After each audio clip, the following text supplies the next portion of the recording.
The last comprehensive review of the Workers' Compensation Board was done more than 15 years ago, and so this is long overdue. It is absolutely critical that Albertans feel confident that this system provides fair compensation and meaningful rehabilitation in a way that is sustainable and affordable. This in-depth review will look at all parts of the WCB system, including governance, administration, and legislation.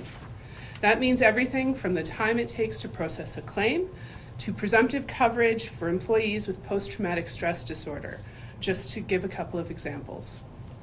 In addition to the WCB, the panel will also look at the Appeals Commission and the Medical Panel Office. The panel will engage with injured workers, employers, labor unions, key partners, and interested Albertans who rely on the WCB system.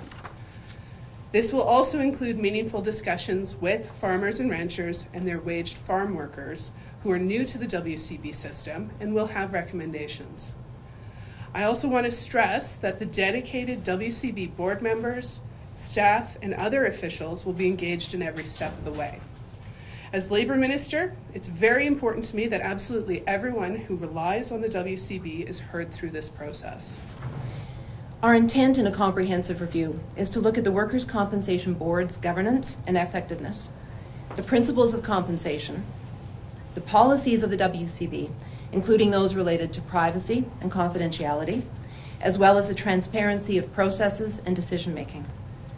As Minister Gray noted, we are committed to providing her with a progress report this fall and expect to be able to deliver a final report next spring. I think there's a cultural shift in the WCB that has to change. It's run like a business, and it's not a business, and it shouldn't be a business. It should be there as a protection for workers' health and safety, and to ensure that workers that are injured are compensated and protected. So it's not a business, but it's certainly run like one. And I think somebody alluded to the very high salaries at the top end of it. And this is part of the problem with boards and commissions in Alberta, is they've taken on this business mentality as opposed to being what they are, which is a public service for the people who need them. And maybe part of this review will look at that culture.